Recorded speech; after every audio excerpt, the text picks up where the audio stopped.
Hello, everyone, and welcome back to the QT2 Systems podcast series, 10 Tips to Crush Your Next Triathlon. In this series, we're bringing on a lot of our coaches in their areas of expertise to tell you all that you can do so that you can maximize your race day performance. And we are on episode 5 now, which is on maximizing the bike. And so for this episode, I want to welcome Coach Molly Zahr. Welcome, Molly. Hi, thanks for having me.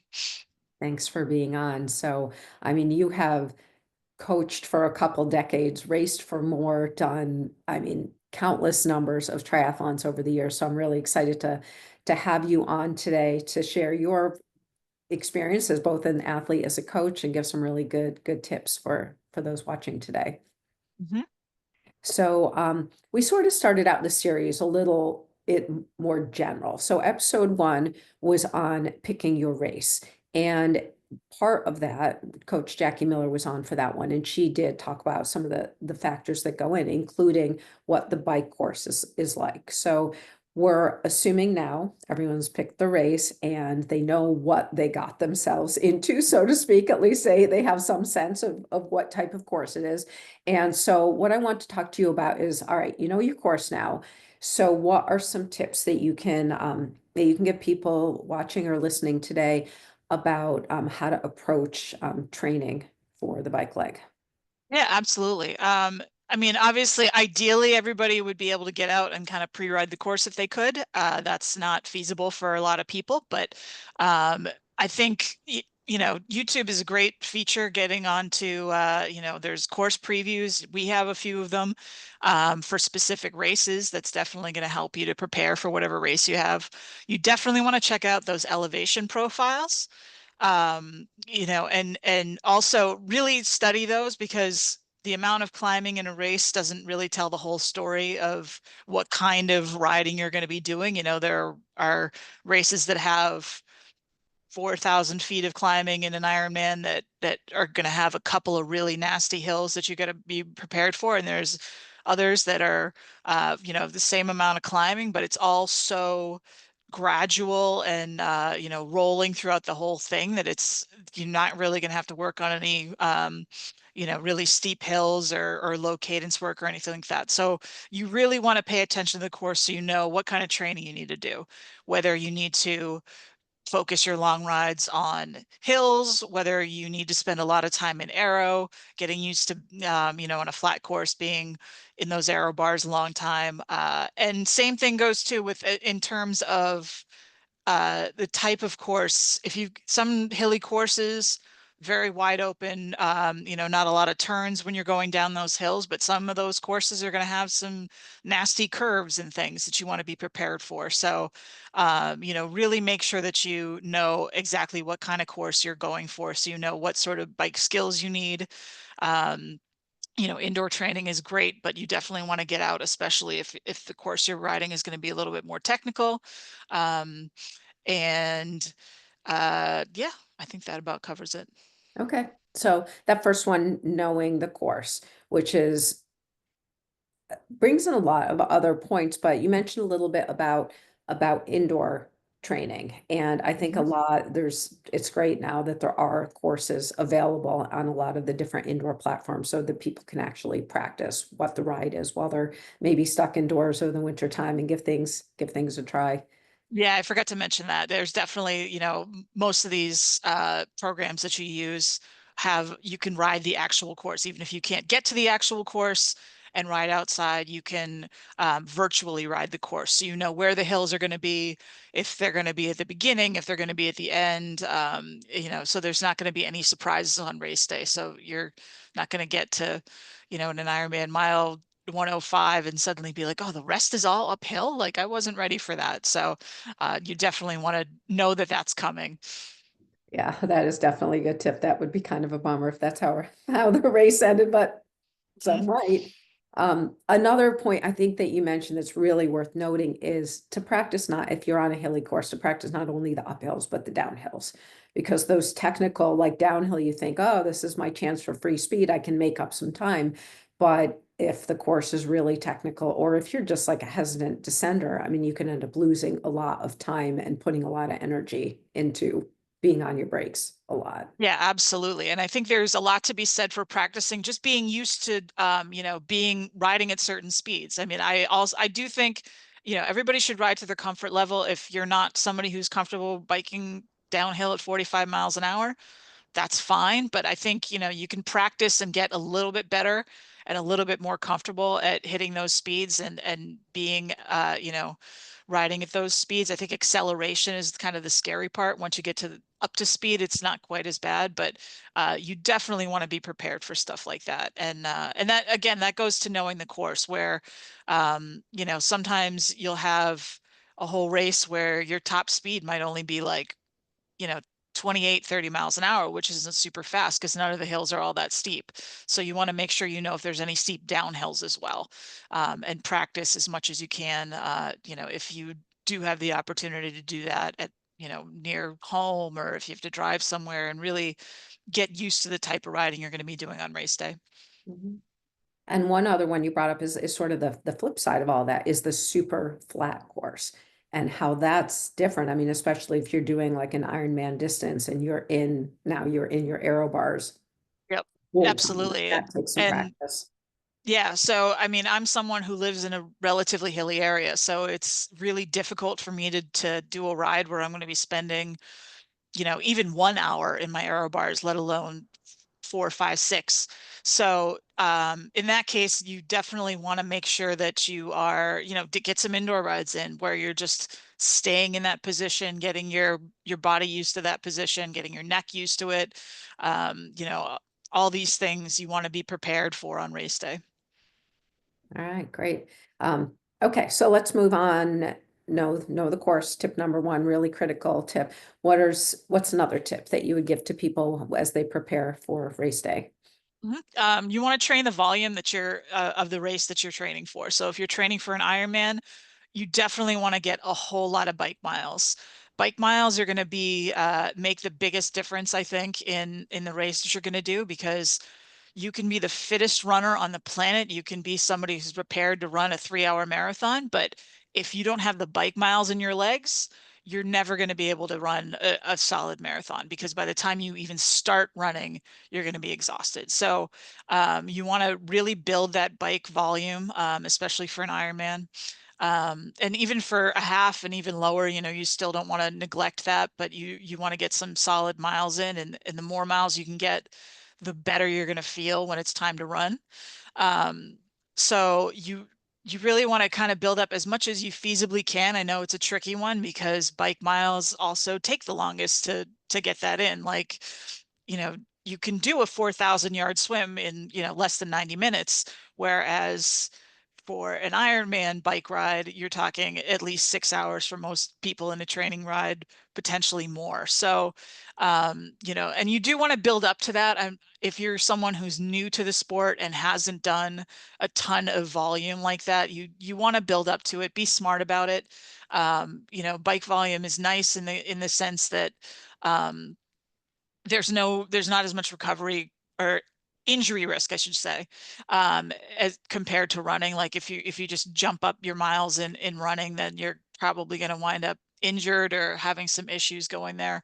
But for biking, you can build up that volume, but you just want to make sure that you're not doing it too fast, because there's still a recovery cost. There's still, you don't want to be missing sleep over this, but getting a lot of solid miles in, as much as you feasibly can fit in around, all the other things you have going on in life, is really going to help you out on race day. Okay, and I mean, a lot of the Ironman, the longer stuff tends to be over the summertime, but it's still like, this time of year, if I'm racing a July long course race, I'm on the trainer. I mean, Yep. right? That's like at least the initial buildup of volume that doing it indoors is a good option for it. Oh, So that when absolutely. it is Yep. time to get outside, you've already got a pretty decent base on you and Yeah, ready for to sure. go. And I think that's especially for those of us in northern climates, indoor riding is especially, I mean, it's always been available to us, but I know for me, someone who's been in the sport for 20 plus years, like the last couple years have really been kind of a game changer in terms of getting the most out of your indoor rides. And, it's just been made more entertaining, more interesting, and, a little bit more fun and tolerable. Mhm. Um, but it's fantastic to build fitness that way. It's it'll totally get you ready. Like I said, you don't want to neglect getting outside and getting used to bike handling, because that's going to be a big factor, and changing gears is always going to be a little bit different, outside versus inside. But it's always going to be a great way to get you ready for when you do hit those longer rides later in the season. Mhm. Okay, so course, another course, train the volume. What's another tip? You want to make sure that you're training for the intensity of the race that you're going to be doing. So again, this is going to vary depending on if you're an Ironman athlete, half Ironman athlete, even Olympic or sprint. You want to make sure that you spend a lot of time riding at whatever the intensity is that you're going to be riding on race day. So that doesn't mean that you neglect any intense riding, because obviously if you're pacing an Ironman bike the way that you should be, you're not going to be actually riding at anything, quote unquote, intensity at all. But you do want to do some of those workouts to get a little bit stronger, build your anaerobic threshold, aerobic threshold, and work some different systems there. But it becomes a little bit less important the longer that your race is. A little bit more important the shorter the races. Like, half Ironman, you're probably going to be doing some more intense rides. Maybe doing a little bit, building into some higher intensity on your 3-4 hour rides. And Olympic and shorter, maybe doing multiple key bike workouts during the week, where your volume is not as high, but you're hitting a lot more intensity in multiple rides throughout the week. But you definitely want to make sure that you are very comfortable with what is going to be race pace for you on race day. So for Ironman, you're going to be doing a ton of, aerobic endurance miles. For a half Ironman, you're going to be doing a lot of stuff in, a little bit more intense than that, and just feel really dialed in. And then again, for Olympic or shorter, you want to be doing a good deal of, intensity, so that what that feels like on race day. So for someone who's, maybe not as experienced racing, you've been talking about like intensity of like an Ironman or a 70.3. How does someone figure out what that intensity is supposed to be? I mean, Hmm. working with the coach helps you through it. But if you're not working with the coach, is there a sort of a way that you can guide someone what, like scale of 1 to 10 or something like that, how you figure out what your effort is, or from a heart rate standpoint? I think from a heart rate standpoint, I mean, you want to, that's always, I mean, for us, that's kind of the bread and butter of our training and our pacing as well. I mean, we do correlate the heart rates to paces and, power numbers on the bike and all that stuff. But that's kind of that the heart rate is really the basis of that. And for an Ironman, you want it to be very aerobic. Um, so you need to figure out what your aerobic heart rate is, and then just kind of work up from there. Um, and like an Olympic distance is going to be right at your anaerobic threshold. So that you can kind of determine. There's some field tests that you can do. Again, if you're not working with a coach, there are ways that you can kind of figure out what that number should be. And that's something that I would recommend figuring out.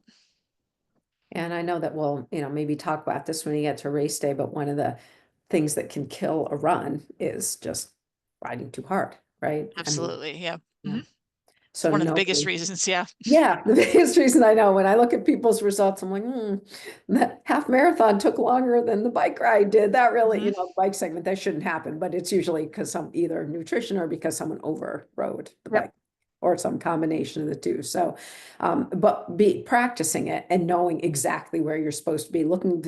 It's always nice to look down at your watch and be like, yep, that's right where I'm supposed to be, and really getting dialed in so not just the numbers, but what that feels like, out Yep. there. Absolutely. Hmm. So, okay, so those are course, train the volume, train the intensity? What's another tip? You really want to become one with your bike. Really get comfortable on your bike. So, in terms of bike choice, that's a personal decision. I would say, ride what you can. If you can find a really nice bike, that's great, but don't feel like you absolutely need to spend thousands of dollars to get the fanciest bike out there when you have something that you're comfortable on that will get you through a race. It might not be the fastest bike, but if that's what you have, that's what you have. Just optimize it, make the most of it. You want to be really comfortable on it. And going back to what we said, like hilly course versus a flat course, you want to make sure that you are comfortable riding in the position that you're going to be in for the longest time. So for a flat course, you want to be really comfortable in the aero bars. You want to be really comfortable in the aero bars anyway, but if you're talking about a long Ironman course, it becomes really critical. Um, and a good saddle, I think, is probably one of the most important things as well, because I think most of us have a point where you feel like my legs are okay, but I'm just so uncomfortable in my saddle. So don't be afraid to change things up if you need to. So start experimenting with this stuff way far out from race day. I know sometimes people have a bike that they ride, maybe early season, so they don't kind of mess up their nice race bike, but make sure that you're getting out on your race bike, especially as the race gets closer. The more time you want to be spending on the bike you're going to be racing on, so you're really comfortable with everything about it. A professional bike fit is, that's definitely something I would recommend if possible. And again, that's something that comes down to optimizing for you. I mean, you look at some of these professional athletes and the really aggressive positions that they're in, and those may be the fastest positions, and that may work for them, but for most of us that's probably going to be a little too aggressive, and that position is going to be useless if you can't stay in it. So you want to optimize um, the efficiency and aerodynamics, but also again something that you're very comfortable in. And make sure that your bike is in good shape, and regularly get it checked out by mechanics and all that stuff. But really, again, spending a lot of time on your bike, getting very comfortable with your bike, changing things if stuff doesn't work, and seeking some professional advice. Okay. So one thing a little related to this sometimes is that people, a lot of races or race travel companies or whatever offer to be able to rent a bike for a race or to rent race wheels for a race.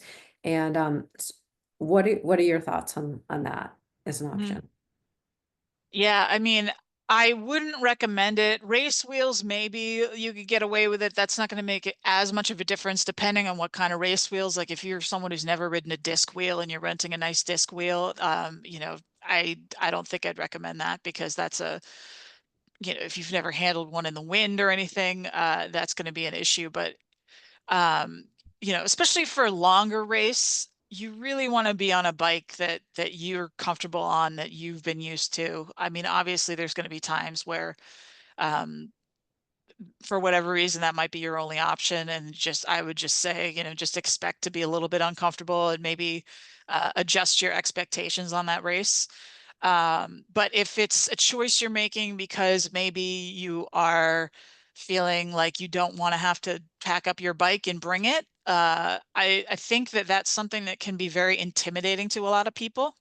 And I would recommend maybe trying it and seeing how you like it. I mean, I was intimidated by it the first time that I did it, and I took it to the bike shop. I didn't do any of the stuff myself. I had somebody put it together when I got to my destination, and same thing on the way back. But then the second time I was like, all right, if I'm going to start doing this regularly, maybe I'm going to figure out how to do this. And once I did it, I was like, okay, that's not so bad. And then once you do it a few times, it's really not as difficult as you'd think. It's Mhm. a pain.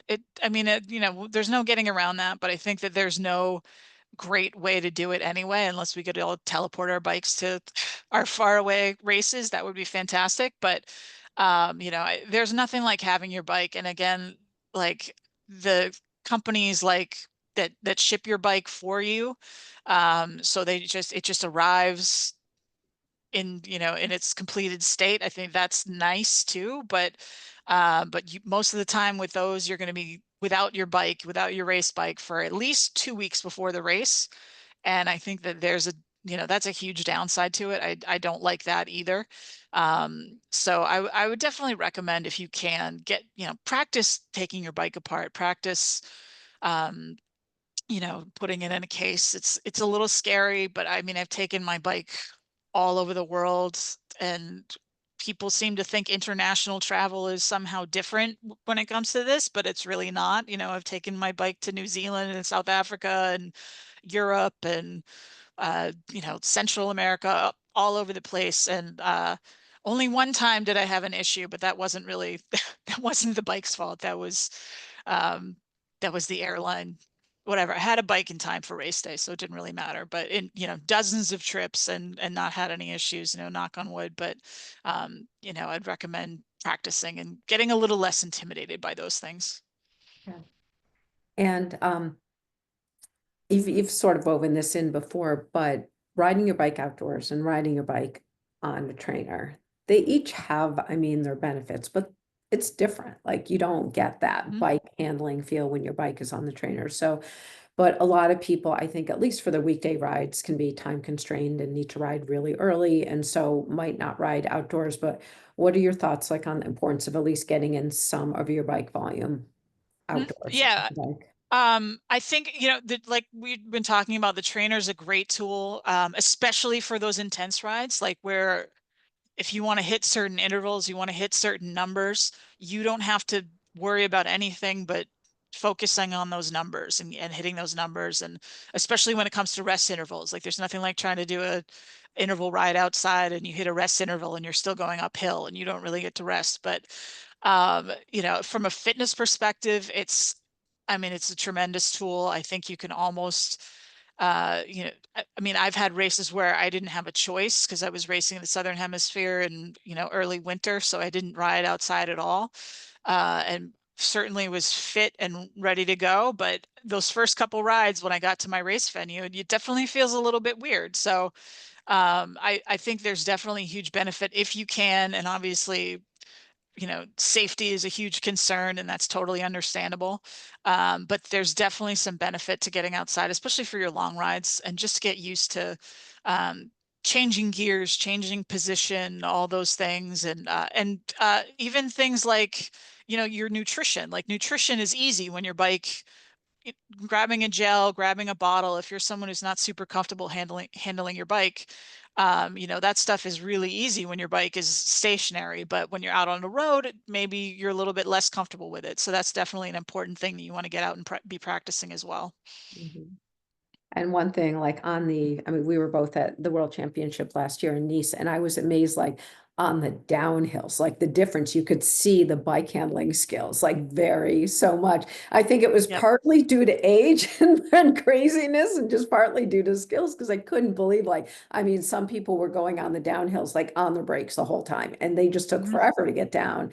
And then Hmm. other people who were clearly very comfortable on their bikes were just flying around the corners, like to the point where I'm like, I'm nervous for you, but they did Yep. fine, Yep. and but Yep. that's something. It takes practice. Like you It can't. absolutely does. And I mean, I think that's why a lot of the people that you saw that had the best bike splits, I think, were Europeans, because they ride those kind of roads. They have access to those kind of roads. I mean, I have some decent hills around me, but nothing with that kind of, hairpin turns. Like I don't know any hairpin turns around here. So yeah, it makes a huge difference. Yeah. So becoming one with your bike, definitely can't underestimate that, in terms Mhm. of importance. Anything else? Any other tips that you'd have for people to practice while they're training? Uh, as far as like getting used to their bike or anything, I Well, would say also get you know how to change a flat. yeah, Obviously, that's a simple thing that might happen to you on race day. It certainly happened to me a few times on race day, and it's another one of those things that if you're not used to it, it can be a little bit intimidating, but practice it a little bit. I promise you it's not as horrible as you think. It's a pain and nobody wants it to happen on race day, but you don't want a simple thing like that to keep you from finishing your race. yeah. Yeah, when I used to race short course a lot, I made the calculation that there was no way I was going to change a flat on the race because I'm like, if I have to change a flat, I'm out of the race. So there's no point in Yep. me doing this. And then as I shifted over more and more to a long course emphasis, I'm like, no, I'm going to really need to know. Yeah, But I ended up absolutely. going with like tubeless tires and because that then less likely to get flats, but they still Hmm. happen. They still can Hmm. happen. So, um, I mean, how about you mention like nutrition a little bit? Maybe we can talk about the importance of Hmm. nutrition, refueling, really. Yeah. I mean, that and the pacing on the bike is what is going to set you up for a good run and to be able to have the best possible overall race that you can have. Like, it's nice to have a great bike split, but if you don't pace it right and if you don't take in the nutrition like you need to, then you are not going to have a good run. And, it's a triathlon, not a bike race. So, you definitely want to make sure that you know what you're going to do to carry your nutrition. Whether you've got some sort of something to carry your gels and stuff, and you want to know how many bottles you're going to need and how many bottles you're going to need to carry. Uh, in recent years, obviously the on-course drink for most of these Ironman races has changed. So for someone like myself, who's had sort of the same strategy for years and years and years, it's had to change. Like, I used to only have 2 bottles on my bike. That was it, because I was going to get what I needed for drinks on course, but they changed the drink. And now, my last Ironman, that's the first time I've ever used bike special needs ever. But it was necessary. So you need to figure out stuff like that, and you need to practice it during all of your rides. That goes for your 90-minute rides, your intense rides, your long rides, all that stuff. You want to be practicing these things. And I mean, it also goes back to knowing the course. Like, take a look at the course and know, because there's certainly courses that, like you mentioned Nice. I mean, for the last hour, or, with the exception of kind of a last little flat part, like, you're going downhill pretty fast. So you need to make sure that you are prepared to you still need to be taking in nutrition. You can't just not take anything in for this whole time that you're going down these hills. So, you need to practice that fueling, have a very specific plan, know what intervals you're going to be taking these gels in, know how much you're going to be needing to drink on race day, and practice, practice, practice, because that's what's going to set you up for race day, or for a good run, I should say. Yeah, and sort of like something I found that combines both the nutrition point and the know your bike point is how having extra bottles on your bike can change how the bike is handling, whether it's Yep. extra weight in the front or back behind you. It really can make a difference because a full bottle is what, pound and some, I mean, it Yeah, definitely yeah, affects the handling. absolutely. It's, the couple behind the seat bottles, a couple on the down tube, all that stuff makes a difference, and all that, you're going to feel that differently if that's something that you haven't practiced with. Yeah, so and we do in the I think just in the 3 podcasts from now we'll have an RD come on and really talk about the specific race fueling, but just the concept of making sure that you're practicing it. It's not a race day experiment. It's something that when Mhm. you walk into race day, you really know what you need to do, not just what you're taking, but how often you're taking it, how you're going to carry it, what your backup plans are going to be. I think Mhm. my first long course race I ever did, I had this like flask and I had it sitting on the front of my bike. And the first bump I hit, it went flying. It was gone. I'm like, Yep. oh crap. And I was like, but I was so over prepared. I had all these other gels like tucked into I was Yep. like such a newbie and I had them all just like tucked into my bike shorts until I could pick up something that was on course. But it was Yep. a little disarming when it went Mhm. flying there. So practicing how to secure your Yes. nutrition Yep. is important. Um, Okay, so we've talked a lot about sort of what you can do before you get to race day. Maybe we can just shift for a little bit on some tips for actual like race day and Mhm. anything, any thoughts you might have on that. Yeah, I would say so. Leading into the race, you definitely want to get your bike tuned up, get it looked at by a mechanic who's going to go over everything, let you know if, maybe you need a new chain, maybe you need new cables, if something starts coming loose, just any preventable issues for race day. Because I mean, we've all heard stories, and some of us have stories of getting on the race course and something happens, and you're like, that shouldn't have happened. If I had had somebody check it out, I probably wouldn't have had this issue. Make sure that your tires are in good shape. You want to have, pretty fresh tires. Um, chain is nice and lubed and ready to go. Pump your tires on race morning if you can. Um, and you make sure that you have the tools to be prepared if to change a flat. You want to on race day, you probably want to be carrying at least one tube if that's the type of wheels that you have, but at least one, potentially two, probably two CO2 cartridges, and whatever tools that you need. I know we need tire levers, and now with the disc brakes and everything, we need a little extra tool to get those wheels off so you can get that flat changed. Um, yeah, I mean, just make sure that your bike is totally ready to go. And then in terms of like on the day and when you're riding, like just have a very specific plan. Like know what heart rate if you're using heart rate, power if you're using power.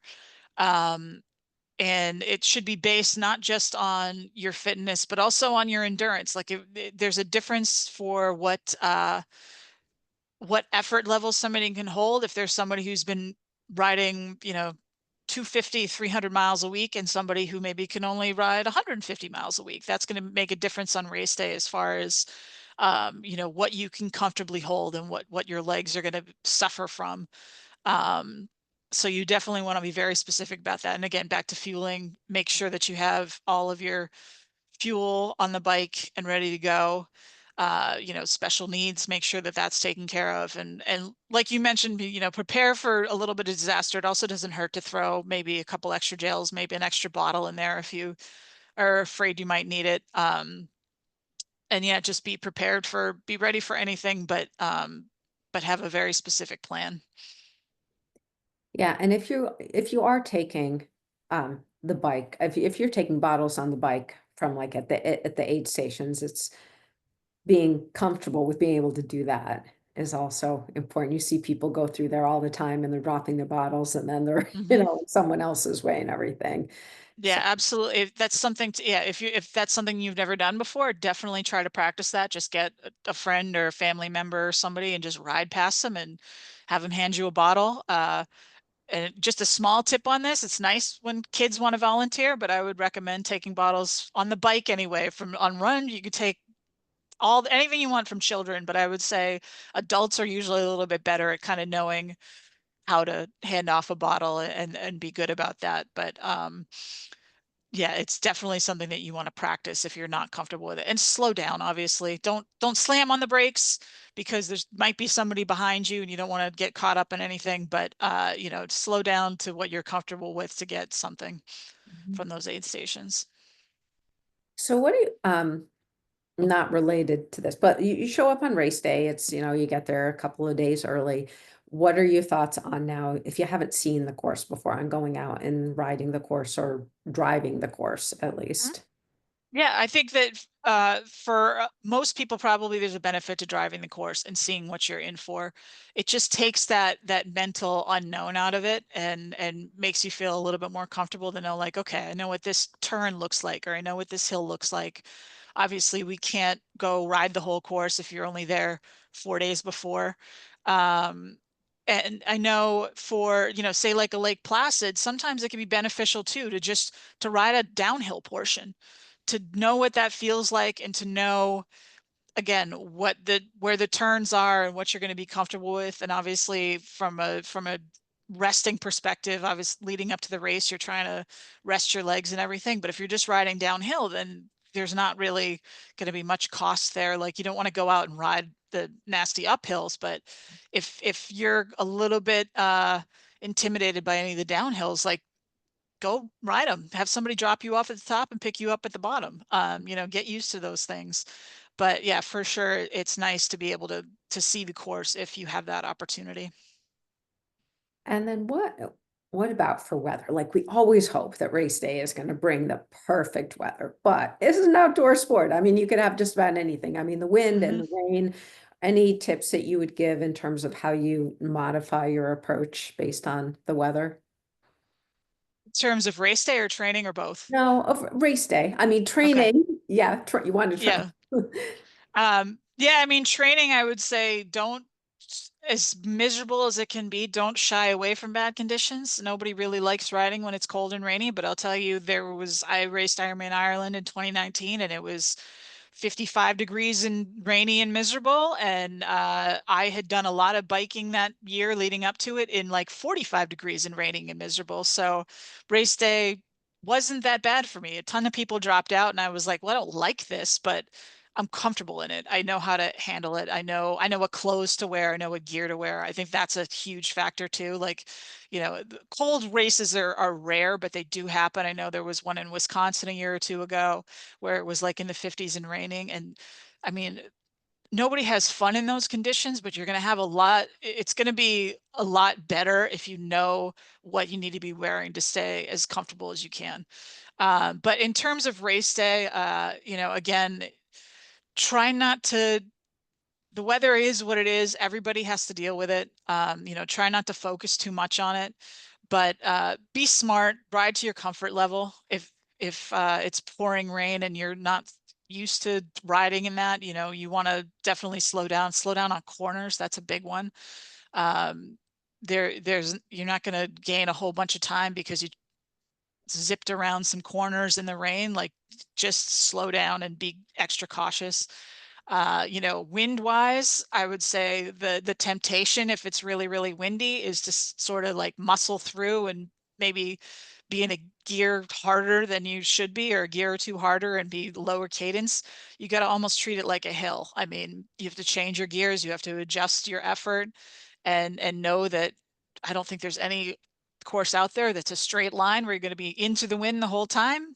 Sometimes it can feel like that, even if you turn around, but eventually you are going to get probably a benefit and some tailwind. So you just have to be more patient. You have to stop paying attention to your paces too. Sometimes you go into a race with an idea of like, oh, I'm going to ride 5:30 or whatever it is.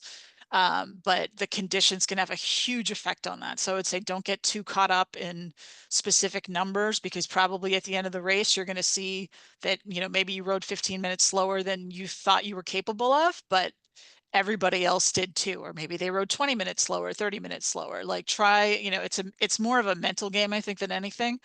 But try not to change your plan in terms of whatever your effort level is supposed to be, your heart rate, your power, your cadence, your fueling, all those things, those don't change depending on the weather. Like, you don't want to start trying to do different things depending on that. But so let the time be what it's going to be, and don't let that get in your head. I think that's important too. Like, when you get on the run, don't think, oh, I'm behind already. It's like, no, you're probably right where you're supposed to be and ready to have a good run. Yeah, that's good. And I think that the idea of just getting out there and training, and it's so easy to be like, it's raining. I don't want to Mhm. ride in this, but you Yep. never know. You don't know what race day is going to No. present you with. And unless you're prepared to not race on race day because you don't like the weather, you should train in Mhm. it. So Yep. yeah. So, all right, Molly, thank you so much. You gave some really awesome tips, just both in terms of how to train and get ready, and also on race day to maximize your time, because reality is the bike is the longest part of the day. And Yep. so, and it impacts everything you do on the bike. I mean, the first Yep. thing is like, how do I run well? You get the bike right. And if you don't Yep. get the bike right, that's, you're toast. So really Absolutely. appreciate you taking the time. Mhm. Thank you.